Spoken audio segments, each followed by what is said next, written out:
వేంగీ దేశాన్ని రాజమహేంద్రవరాన్ని రాజధానిగా తీసుకుని పరిపాలించినటువంటి రాజరాజ నరేంద్రుని యొక్క కోరిక మేరకు నన్నయ భట్టారకుడు, భట్టారక శబ్దం గౌరవాన్ని సూచిస్తుంది. లలితాపరా భట్టారిక, క్రోధ భట్టారక, శృంగార భట్టారక, అలా నన్నయ భట్టారక అంటే గౌరవనీయమైన వ్యక్తి, పూజనీయమైన వ్యక్తి అని. నన్నయ భట్టారకుణ్ణి ప్రార్థన చేస్తే ఆయన అత్యంత వినయంతో మహాభారతాన్ని ఆంధ్రీకరించడం అనేటటువంటిది అంత తేలికైన విషయం కాదు. కానీ నేను ఎవరికి నమస్కారం చేసి ఎవరి అనుగ్రహాన్ని పొందితే మహాభారతాన్ని ఆంధ్రీకరించడం సాధ్యమవుతుందని ఆయన నమ్మారు. అటువంటి దేవతాస్వరూపాలకన్నిటికీ నమస్కారం చేసి వాల్మీకి మహర్షికి, వేదవ్యాస భగవానుడికి నమస్కారం చేసి భాగవతాన్ని ఆంధ్రీకరించడం ప్రారంభం చేశారు. ఆయన ఆ ఆంధ్రీకరణ ప్రారంభం చేసినటువంటి సందర్భంలో మహాభారతం చెప్పబడినటువంటి విధానం గురించి ప్రారంభం చేస్తాడు. మనకి ఆంధ్ర మహాభారతాన్ని పరిశీలనం చేస్తే మొట్టమొదట ఈ భారతాన్ని చెప్పడం మొదలుపెట్టినటువంటి వాడు సౌతి. తర్వాత మళ్ళీ కథ కొంత దూరం వెళ్ళిన తరువాత జనమేజయ సర్పయాగం పూర్తయిపోయిన తర్వాత మళ్ళీ కథాభాగాన్ని చెప్పడం మొదలుపెట్టేటటువంటి వాడు వైశంపాయనుడు. కాబట్టి ముందసలు మహాభారతం ఎక్కడ చెప్పడం అన్నది భూమండలం మీద జరిగిందో, ఎక్కడ మొట్టమొదటిసారి భారత ప్రవచనం జరిగిందో, అటువంటి పవిత్రమైన ప్రదేశమేదో దాని గురించి నన్నయ్య గారు ప్రారంభం చేస్తున్నారు. ఆయన అంటారు, నైమిషారణ్య పుణ్యక్షేత్రమున కులపతి శౌనకొండను పరమమౌని బ్రహ్మర్షి గణ సముపాసితుండై సర్వలోక హితార్థంబు లోకనుతుడు 12 వార్షికోత్తమ సత్రయాగంబు ముగి చేయుచున్న అమ్మునుల కడకు వచ్చి తానుగ్రశ్రవసుడను సూతుడు రౌమహర్షణి సుపౌరాణికుండు పరమభక్తితో ప్రణమిల్లియున్న ఆ కథకు వలన ముని నికాయమెల్ల వివిధ పుణ్యకథలు వినువేట్క అతని పూజించి అపరిమిత విశేష విధులా అని ప్రారంభం చేశారు. దీన్ని మొట్టమొదట నైమిషారణ్యము అనబడేటటువంటి ప్రదేశంలో ఈ మహాభారత ప్రవచనం జరిగింది. మనకి భారతదేశంలో అత్యంత ప్రఖ్యాతమైనటువంటి ప్రదేశములు అనేకమున్నాయి. అందున విశేషించి మిగిలినటువంటి ప్రాంతాలలో అంటే భూమండలంలో భరతఖండాన్ని మినహాయిస్తే అరణ్యంలోకి వెళ్ళడం, అరణ్యంలో ఉండడం అనేటటువంటి సంప్రదాయం మీకు కనపడదు. కానీ ఒక్క భారతదేశంలో మాత్రం ఋషులు తమంత తాముగా కోరి కోరి అరణ్యంలో ఉంటూ ఉంటారు. అక్కడ ఆశ్రమ నిర్మాణం చేసుకుని పరమ ప్రశాంతమైనటువంటి వాతావరణంలో తపస్సు చేస్తూ, శిష్యుల్ని పోషిస్తూ, శిష్యులకి విద్య నేర్పుతూ, వారు అరణ్యంలో నివసించినటువంటి కారణం చేత అరణ్యంలో క్రూర మృగాలు కూడా ఒకదాని పట్ల ఒకదానికున్న క్రౌర్యాన్ని మరచిపోయి అత్యంత ప్రేమతో ప్రవర్తించగలిగినటువంటి తపో వైభవాన్ని ప్రకటించి అసలు అరణ్యము అన్న మాటకి ఒక కొత్త శోభని సంతరింపచేశారు. అందుకే మీకు పౌరాణిక వాంగ్మయాన్ని పరిశీలనం చేస్తే అంత పరమ పవిత్రమైనటువంటి అరణ్యముల పేర్లు కొన్ని వినపడతాయి. అందులో దండకారణ్యము, అది ప్రత్యేకించి శ్రీరామాయణ కాలంలో రామచంద్రమూర్తి ఎందరో ఋషుల్ని దర్శనం చేసినటువంటి ప్రాంతం. దండకారణ్యము, ధర్మారణ్యము, చంపారణ్యము, సైంధవారణ్యము, పుష్కరారణ్యము, నైమిషారణ్యము, ఇలా ఎన్నో అరణ్యాలు. ఈ అరణ్యాలన్నీ కూడా ఋషి స్పర్శ కలిగినవి. అరణ్యము అనేటప్పటికీ క్రూర మృగాలు ఉంటాయి, బాబోయ్ అక్కడికి వెళ్ళకూడదనేటటువంటి భీతితో ఉంటారు మిగిలిన వాళ్ళు. కానీ ఒక్క భరతఖండంలో ఉన్న గొప్పతనం ఏమిటంటే అటువంటి చోటికి వెళ్ళి వీళ్ళు తపస్సు చేస్తే క్రూర మృగాలు వాటికి సహజంగా ఉండేటటువంటి వైరాన్ని మరిచిపోయి అత్యంత ప్రేమతో కలిసిమెలిసి ఉండేవి. అగస్త్య మహర్షి గురించి మీరు కాశీఖండంలో చదివినా అక్కడ వరకెందుకు శంకరాచార్యుల వారి యొక్క జీవితం గురించి చదివినప్పుడు శృంగగిరి పీఠం పెట్టిన ప్రదేశానికి వారు వెళ్ళినప్పుడు మొట్టమొదటిసారి ఒక పాము కప్పకి పడగపట్టి కాపాడి సేద తీర్చడం చూశారు. పరస్పరం శత్రుత్వం కలిగినటువంటి ప్రాణులు కప్ప, పాము.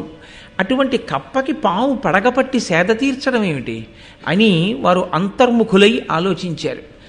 ఆయన ఒక్కసారి దివ్య దృష్టితో చూశారు. దివ్య దృష్టి అన్న మాట ఒకటి మనకి తరచుగా కనపడుతూ ఉంటుంది వాంగ్మయంలో. దృష్టి అన్న మాటకు అర్థం ఈ మాంసనేత్రము ఎంతవరకు చూడగలదో అంతవరకు చూడగలిగి ఉండడం. అది సాధారణంగా లోకంలో మనుష్య ప్రాణులందరికీ ఒకేలా ఉంటుంది. ఏదో కొద్దిగా కనుచూపు యందు దోషం వచ్చిన వాళ్ళ గురించి నేను మాట్లాడటం లేదు, మామూలుగా అందరికీ ఒక్కలాగే ఉంటుంది. కానీ మనుష్య ప్రాణికి ఎటువంటి దృష్టి ఉంటుందో అన్ని ప్రాణులకు అటువంటి దృష్టే ఉంటుంది అని చెప్పడానికి వీలుండదు. ఎందుకంటే ఎక్కడో ఎగురుతున్నటువంటి గ్రద్ద భూమి మీద వెడుతున్నటువంటి చిన్న కోడిపిల్లని చూసి ఇంత నిటారుగా ఇలా వచ్చి కొడితే ఈ కోడిపిల్ల నాకు దొరుకుతుంది అని ఆకాశంలోంచి ఒక్కసారి భూమండలం మీదకి రాగలదు. అంత పైనుంచి చూడగలిగిన చిన్న కంటితో ఉంటుంది గ్రద్ద. ఒక్కొక్క దాని దృష్టి ఒకలా ఉంటుంది. బాహ్యంలో మాంసనేత్రానికి చూడగలిగినటువంటి శక్తి సామాన్యంగా పిలువబడేటటువంటి దృష్టి. దివ్య దృష్టి అంటే ఈ బాహ్యనేత్రాన్ని మూసి ఒక్కసారి దేని గురించి ఆలోచిస్తున్నారో దాని మీద దృష్టి పెడితే ఎక్కడ ఏది జరిగింది అన్నది ఇతరులకు అందని విషయం అలా కన్నులు మూసుకున్నటువంటి వ్యక్తికి గోచరం అవుతుంది, ఆయనకి తెలుస్తుంది.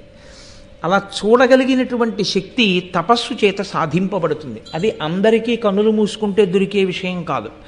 అది అటువంటి తపోశాలురైన మహర్షులు ఒక్కసారి భ్రూమధ్యమునందు దృష్టిని కేంద్రీకరించి ఏం జరిగింది అని వారు కన్నులు మూసుకుంటే ఏది జరిగిందో వారికి కరతలామలకం అయ్యేది. కంచికామకోటి పీఠాధిపత్యం చేసి నడిచే దేవుడిని పేర్గాంచినటువంటి చంద్రశేఖరేంద్ర సరస్వతి స్వామి వారు ఒక్కసారి ఇలా కన్నులు మూసుకుంటే తన దగ్గరికి ప్రసాదం పట్టుకుని వచ్చినటువంటి వ్యక్తి ఎక్కడో ఒక చోట చేయించుకున్నటువంటి రుద్రాభిషేకంలో ఏ బ్రాహ్మణుణ్ణి అవమానం చేశారో ఆ బ్రాహ్మణుడు దేవాలయంలో ఈశ్వరుడికి వెళ్ళి ఏం చెప్పుకున్నాడో ఆ చెప్పుకున్న ఆయన ఎంత బాధపడి ప్రాణం విడిచిపెట్టేశాడో కూడా ఆయన తెలుసుకుని ఆ పూట భిక్ష కూడా విడిచిపెట్టేసిన రోజులున్నాయి. మహాత్ములు తమ తపశ్శక్తి చేత బాహ్యనేత్రమును మూసి అంతర్నేత్రముతో చూడగలిగిన శక్తితో ఉంటారు. దాన్ని దివ్య దృష్టి అని పిలుస్తారు. కాబట్టి ఒక్కొక్కరిది ఒక్కొక్క దృష్టి, ఒక్కొక్క శక్తితో కూడినటువంటి దృష్టికోణము కలిగినటువంటి వారై ఉంటారు. మనకి శంకర భగవత్పాదులు అలా ఒక్కసారి అంతర్ముఖులై చూశారు. ఈ పాము కప్పని పడగబట్టి ఎలా కాపాడగలుగుతోంది, ఎందువల్ల వచ్చింది, రెండు పరస్పర శత్రుత్వం ఉన్న ప్రాణులు ఇంత ప్రేమతో ఇక్కడ ఎందుకు మెలగగలిగాయి. ఆయనకు అర్థమైంది. ఎప్పుడో త్రేతాయుగంలో అక్కడ ఋష్యశృంగ మహర్షి తపస్సు చేశారు. త్రేతాయుగంలో ఋష్యశృంగుడు తపస్సు చేసిన కారణం చేత కలియుగంలో శంకర భగవత్పాదాచార్య స్వామివారు నడిచేసరికి కూడా ఆ తపస్సు యొక్క ప్రకంపనల చేత తత్ప్రభావము చేత అక్కడ ఉన్నటువంటి ప్రాణులు సహజంగా ఉండేటటువంటి వైరాన్ని మరిచిపోయి తిరగగలిగాయి. అంటే ఒక్కొక్క మహానుభావుడు అరణ్యంలో తపస్సు చేసినటువంటి కారణం చేత యుగం మారిపోయినా కూడా ఆ అరణ్యములు అంత శోభస్కరమైన ప్రదేశములుగా నిలబడిపోయాయి. ఇది అనన్య సామాన్యమైనటువంటి ప్రక్రియ. ఇది ఒక్క భారతదేశంలో ఋషులకు మాత్రమే చెందినటువంటి అత్యంత పవిత్రమైన సంప్రదాయం. అటువంటి ఋషి సంప్రదాయానికి మనం వారసులం. అంత పవిత్రమైనటువంటి ప్రదేశాలు. అందున ప్రత్యేకించి నైమిషారణ్యము వెళ్ళి తపస్సు చేయడం చేత అటువంటి శక్తి పొందినది కాదు. కలియుగ ప్రారంభంలో మహర్షులు వెళ్ళి అడిగారు చతుర్ముఖ బ్రహ్మగారిని, నువ్వు సృష్టికర్తవి, నీకు యుగలక్షణం బాగా తెలుసు, భూమండలం అంతా కూడా కలి యొక్క ప్రభావం ఉంటుంది. కలి యొక్క ప్రభావం ప్రధానంగా ఎవరి మీద ఉంటుంది అంటే కలికి లొంగిపోయిన వాడి మీద కలి తన ప్రభావం చూపించవలసిన అవసరం ఉండదు. కలికి ఎవడు లొంగకుండా నిలబడి ఈశ్వరుడి పాదములు పట్టుకున్నాడో వాణ్ణి పడగొట్టడానికే కలి ప్రయత్నిస్తాడు. కాబట్టి మేము ఇప్పుడు భూమండలంలో ఎక్కడ కూర్చుని తపస్సు చేసినా కలి ప్రభావం మా మీద ఉంటుంది. కాబట్టి తపస్సు అసలు నిలబడుతుందన్న ధైర్యం లేదు.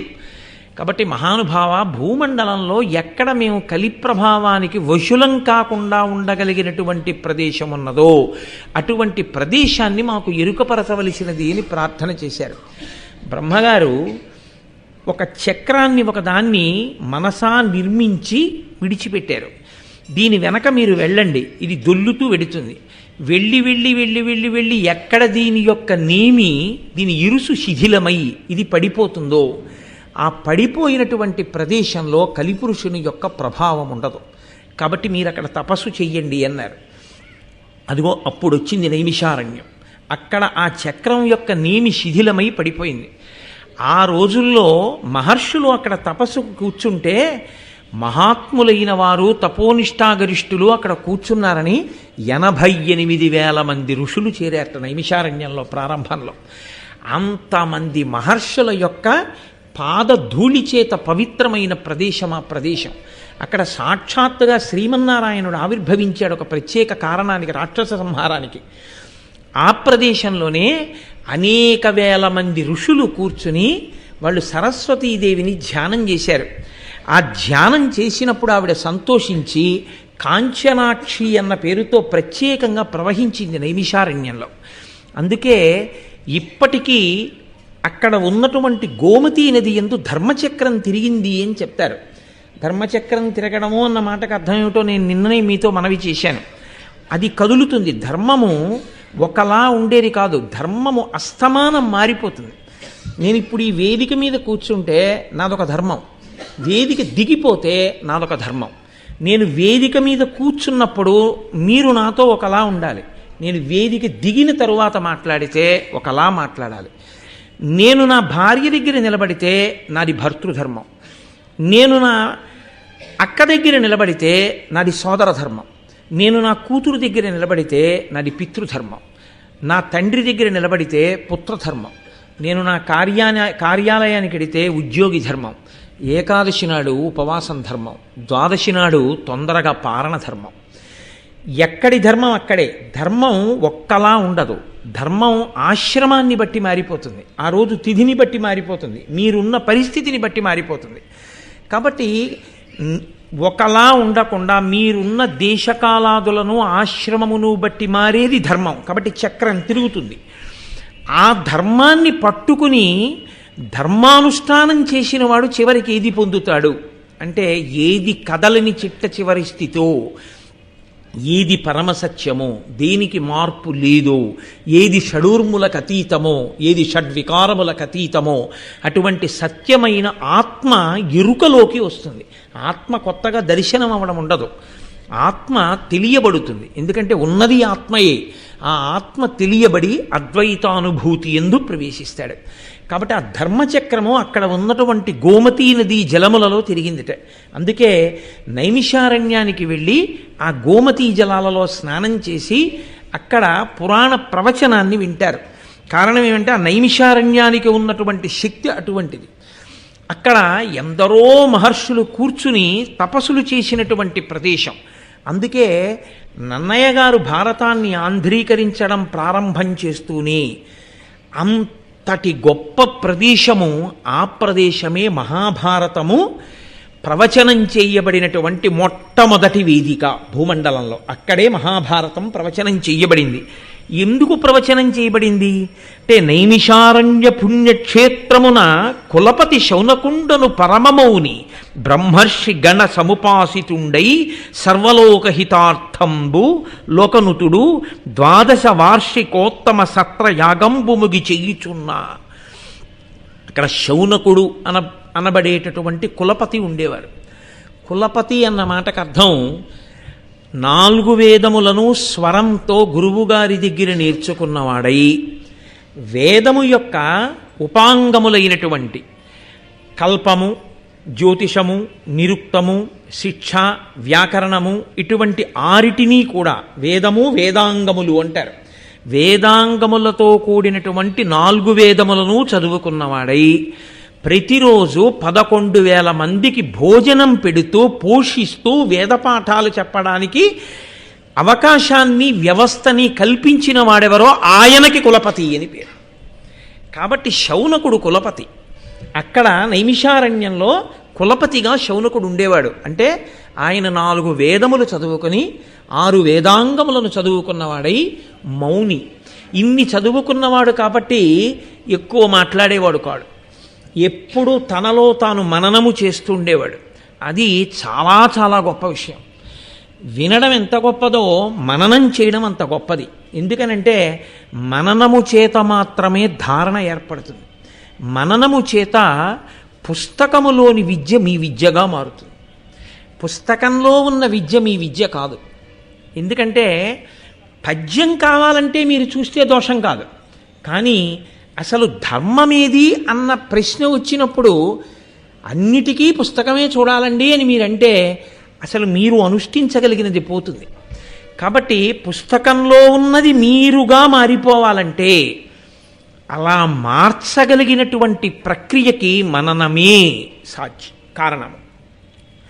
ఎంత లోపల తిప్పుతాడో, విన్నదాన్ని ఎంత పరిశీలనం చేస్తాడో, ఎంత జ్ఞాపకం తెచ్చుకుంటాడో అంత బాగా పట్టుకుంటుంది. అందుకే చాలా చమత్కారం ఒకటి ఉందండి. దేవతలు బ్రహ్మ విద్యని సాధించారు. ఈ బ్రహ్మ విద్య రాక్షసులకు అందకూడదు, పాడు చేస్తారు. కాబట్టి ఎక్కడ దాచాలి దీన్ని అని అడిగారు. పట్టుకెళ్ళి దధీచి మహర్షి దగ్గర దాచండి అన్నారు. బ్రహ్మ విద్యనంతటినీ పట్టుకెళ్ళి దధీచికి ఇచ్చారు. ఇప్పుడు దధీచి ఎక్కడ దాచాలి? ఆయన ఆ బ్రహ్మ విద్యని మననం చేసి అస్థిగతం చేసేశాడు. ఆయన ఎముకలలోకి పెట్టేసుకున్నాడు. ఇప్పుడు ఆయన ఎముకలతో చేయబడిన వజ్రాయుధాన్నే ఇంద్రుడు పట్టుకుంటాడు. అంటే ఇంద్రుడి చేతిలో ఉన్నదేది అంటే బ్రహ్మ విద్య ఆయన చేతిలో ఉంటుంది. కాబట్టి అంత జాగ్రత్తగా దాచారు అనడానికి అర్థం ఏమిటంటే అత్యంత జాగ్రత్తగా విద్యని దాచడం అన్న మాటకు అర్థం ఏమిటో తెలుసా అండి? మీలో పెట్టేసుకోవడం. ఐశ్వర్యాన్ని మీదిగా చేసుకోవడం అన్న మాటకు అర్థం ఏమిటో తెలుసా? దానం చేయడమే. కాబట్టి దేన్ని ఏది చేస్తే మీదవుతుందో తెలుసుకుని ఉండడమే శాస్త్రం. మీరు ఒకలా అనుకుని చేసినది మీకు అభ్యున్నతినివ్వదు. శాస్త్రం ఏది చెప్పిందో అది మీరు చేస్తే అది మీదవుతుంది. కాబట్టి విద్య మీది కావడము అంటే విద్యని నిరంతర మననం చెయ్యాలి. ఎప్పుడో ఎక్కడికో వెళ్ళినప్పుడు ఏదో చెప్తానండి కాదు, ఎప్పుడూ లోపల తిరుగుతూ ఉండాలి, తిప్పుతూ ఉండాలి. ప్రయత్నపూర్వకంగా కాదు, అది అలవాటుగా మారి తిరుగుతూ ఉండాలి. అలా తిరగడం చేత, మననము చేత ఆ విద్య ఏది ఉందో అది కరతలామలకం అవుతుంది. అది స్ఫురణ యందు నిలబడిపోతుంది. ఆ నిలబడినది ఏది ఉందో అంతిమ శ్వాస యందు స్మరణ దాని యందు నిలబడుతుంది. అది అభ్యున్నతి కారకమవుతుంది. ఇది లలితా సహస్రనామ స్తోత్రంలో ధన్య అన్న నామానికి భాస్కరరాయల వారు వ్యాఖ్యానం చేస్తూ చిట్ట చివరి ఊపిరి ఎవరిది ఎలా వెళ్ళిపోతుందో, ఆ వెళ్ళిపోవడం వల్ల మళ్ళీ పునర్జన్మ ఎలా వస్తుందో చెప్పారు ఆయన. తన వారి మీద వ్యామోహం, డబ్బు మీద వ్యామోహం పెట్టుకున్నా, తన శత్రువు మీద వ్యామోహం పెట్టుకున్నా తిరియక్కుగా వెళ్ళిపోతాడు. వెన్నుపాము అడ్డంగా మాత్రమే ఉండే ప్రాణిగా వెడతాడు. ఇక నిలువుగా వెన్నుపాము ఉండదు. అంటే మనిషిగా ఉండడు. దేనిగా ఉంటాడు అంటే కుక్కగానో, పిల్లిగానో, పందిగానో ఏవైనా వెన్నుపాము అడ్డంగా ఉండవలసింది. అటువంటి ప్రాణి ఎవడు శాస్త్రముని నిరంతరము తలుచుకుంటూ ఉంటాడో. ఎందుకని? స్మరణ మనసు మీద ఆధారపడుతుంది, మనసు ఊపిరి మీద ఆధారపడుతుంది. ఊపిరిని కానీ మీరు నియంత్రించగలిగితే మనసు నియంత్రింపబడుతుంది. అందుకే పూజ చేసే ముందు ప్రాణాయామం చేస్తారు. ప్రాణాయామం దేనికి చెయ్యాలి అంటే మనసుని నిలబెట్టడానికి చేస్తారు. మనసుని నిలబెడితే ఏమవుతుందంటే సంకల్ప వికల్పములు ఆగుతాయి. సంకల్ప వికల్పములు ఆగితే ఆందోళనలు ఆగుతాయి. ఆందోళనలు ఆగితే ఒత్తిడి ఆగుతుంది. ఒత్తిడి ఆగితే ఆరోగ్యం నిలబడుతుంది. అందుకు ప్రాణాయామం వచ్చింది. మీరు చూడండి, మనసుని విడిచిపెట్టారనుకోండి ఎన్నిటినో సృష్టిస్తుంది. అంతే, ఎక్కడ లేని ఆందోళన పుడుతుంది. ఈ ఆందోళన ఆరోగ్యానికి భంగకరం అవుతుంది. ప్రాణాయామం చేసేది దేనికి అంటే ప్రాణాయామముగా కాదు ఆరోగ్యకారకం. ప్రాణాయామము మనసును నియంత్రించే సాధనంగా ఆరోగ్యకారకం. కాబట్టి నన్నయ్య గారు ఒక్క మాట అన్నారు అంటే శీసపద్యంలో ఆయన ఏమీ ఊసుపోక ఏదో అనేటటువంటి మాట కాదు. నైమిషారణ్యము అని ఆయన అన్నారు అంటే అంత పరమ పవిత్రమైన ప్రదేశం ఆ ప్రదేశం. అక్కడ శౌనకుడు ఉన్నాడు. ఆయన తానొక్కడే అనుభవించేవాడు కాదు. ఆయన ఇన్ని చదువుకున్నవాడై ఆయన గొప్పతనం ఏమిటంటే భగవంతుడి గురించి చెప్పేవాడొచ్చాడు అంటే చేతులొగ్గి నమస్కరించి అయ్యా మీరు చెప్పండి అని ఉన్నతమైన ఆసనం మీద కూర్చోపెట్టి తాను కూర్చుని పరమ ప్రీతితో, పరమ భక్తితో, పరమ గౌరవంతో అడిగి తెలుసుకుంటాడు. భారతం లాంటి గ్రంథాలని మీరు పరిశీలనం చేసి జాగ్రత్తగా చదివినా విన్నా ఇది చెప్పండి అని అడిగేటప్పుడు ఎంత మర్యాదగా అడగవలసి ఉంటుందో మీకు అర్థమవుతుంది. ఆ భారతాన్ని సరిగ్గా చదవకపోతే సంస్కారంలో దోషం ఉంటే ఎప్పుడు ఏది ఎలా అడగాలో కూడా తెలియని పరిస్థితి వస్తుంది. కాబట్టి నైమిషారణ్యం అనేటటువంటి పుణ్యక్షేత్రంలో శౌనకుడు అనేటటువంటి పరమ మౌని ప్రతిరోజు 11,000 మందికి అన్నదానం చేశాడు మహానుభావుడు. భోజనం పెట్టి వేదవేదాంగములను శ్రవణం చేయించేవాడు. ఆయన పరమమౌని బ్రహ్మర్షి గణ సముపాసితుండై సర్వలోకహితార్థంబు. ఆయన ఇన్ని చదువుకున్నవాడు, పరమ మౌని అయినవాడు, చుట్టూ బ్రహ్మర్షులతో కూడి ఉన్నటువంటి వాడు. ఆయన చేస్తున్నదేమిటి అంటే 12 సంవత్సరములు కొనసాగేటటువంటి సత్రయాగాన్ని చేస్తున్నట్టు. యాగములు అనేకమైనటువంటి యాగములు ఉంటాయి. మళ్ళీ ఇందులో సత్రయాగము అని ఒక యాగం. ఈ సత్రయాగం చాలా గమ్మత్తుగా ఉంటుంది. బ్రాహ్మణుణ్ణి దానం పట్టమని చెప్పింది శాస్త్రం. ఏమి బ్రాహ్మణుడే ఎందుకు దానం పుచ్చుకోవడం అంటే, ఇచ్చిన పంచెల చాపల్లా తాను కట్టేసుకోకూడదు. పంచెల చాపులు పుచ్చుకుంటే ఒక 5 or 6 తాను కట్టుకోవడానికి ఉంచుకుని మిగిలిన పంచెల చాపులు తీసుకెళ్ళి వేరే ఉంచాలి. ఉంచి దేవాలయంలో శారదా నవరాత్రులు అవుతున్నాయండి అన్నారనుకోండి, దీక్షావస్త్రాలుగా కట్టుకోండి అని ఋత్విక్కులకి తీసుకొచ్చి ఓ 10-15 పంచెల చాపులు ఇచ్చేసేయాలి. బ్రాహ్మణుడు నేర్చుకోవలసిన మొదటి లక్షణం ఏమిటంటే కేవలము ఉన్నదాన్ని తాను అనుభవించుట కాదు, వైదిక సంస్కారము పెరగడానికి మళ్ళీ తనకి వచ్చిన దాన్ని తిరిగి పెట్టుబడిగా ఇచ్చేస్తూ ఉండాలి. తాను అనుభవించడానికి బ్రాహ్మణుడు పుచ్చుకోకూడదు. అందుకే బ్రాహ్మణుడి జీవితము అంత నిరాడంబరంగా ఉండాలి అని శాస్త్రాలు చెప్పడానికి కారణం అదే. కాబట్టి సత్రయాగము అన్న మాటకు అర్థం ఏంటంటే దానికి యజమానులు ఉండరు. యజమాని ఉంటాడు, చేయించేవారు ఉంటారు యాగాన్ని. యజమాని అంటే కోరిక ఆయనది, ఆయన కొరకు యాగం జరుగుతుంది. దశరథ మహారాజు గారికి పిల్లలు లేరు. దశరథ మహారాజు గారు వశిష్ఠుణ్ణి ఆశ్రయించాడు. వశిష్ఠుడు అన్నాడు అశ్వమేధయాగం చెయ్యాలన్నాడు. అశ్వమేధయాగం చేస్తే ఏమవుతుంది? వశిష్ఠుడికి ఏం కలిసి రాదు. సంతానము కలగకుండా ఏ దోషము ప్రతిబంధకంగా దశరథ మహారాజు గారికి అడ్డం వచ్చి నిలబడిందో ఆ దోషము తొలగిపోతుంది. కాబట్టి ఆయన సత్రయాగం చేశాడు. సత్రయాగంలో యజమాని కొరకు చెయ్యరు యాగాన్ని. ఎవరు ఋత్విక్కులుగా ఉన్నారో వారే యజమానులుగా ఉంటారు. అంటే వారే చేస్తారు, వారే కోరికను కూడా కోరుతారు. ఇప్పుడు శౌనకుడికి కోరికే ఉంటుంది. శౌనకుడు ఉన్న చోట చేరిన వాళ్ళకి కోరికే ఉంటుంది. వాళ్ళందరూ కలిపురుషుడి యొక్క ప్రభావం మా మీద పడకూడదు, ఈశ్వరానుగ్రహం కావాలి అని అక్కడ కూర్చున్న వాళ్ళు. అక్కడ కూర్చున్న వాళ్ళు విచారించవలసి వస్తే దేని గురించి విచారించాలి? అయ్యో మేమంటే ఈ నైమిషారణ్యం చేరుకున్నాం, ఈ నైమిషారణ్యంలో ఇక్కడ కూర్చుని మేము జపం చేసుకుంటున్నాం, పురాణ కథలు వింటున్నాం. కానీ పాపం ఎక్కడెక్కడో పుట్టిన వాళ్ళు, సంసారంలో మగ్గిపోతున్న వాళ్ళు ఈ భూమండలం మీద కలిపురుషుడి యొక్క ఉద్ధతికి వాళ్ళు వశులైపోతున్నారే. కాబట్టి ఇప్పుడు లోకము యొక్క ప్రయోజనము కొరకు లోకమంతా శాంతిగా ఉండాలి, కలిపురుషుడి యొక్క ఉద్ధతి చేత బాధపడకూడదు. కాబట్టి ఇప్పుడు వాళ్ళు యాగం చేస్తే వాళ్ళకి కోరిక లేదు, కాబట్టి యజమాని లేడు, కోరిక లేదు. కాబట్టి ఋత్విక్కులే యజమానులుగా ఉండి 12 సంవత్సరముల దీర్ఘసత్ర యాగం చేస్తున్నాడు శౌనకుడు. అంటే ఆ అరణ్యం ఎటువంటిది, ఆ ప్రదేశం ఎటువంటిది, అక్కడ ఉన్న మహాత్ములు ఎటువంటి వారు, అసలు వాళ్ళ మనసులు ఎటువంటివి, వాళ్ళు చేస్తున్న యాగం ఎటువంటిది, అక్కడికి వెళ్ళాడు మహానుభావుడైనటువంటి సౌతి. సర్వం శ్రీ ఉమామహేశ్వర పరబ్రహ్మార్పణమస్తు. స్వస్తి.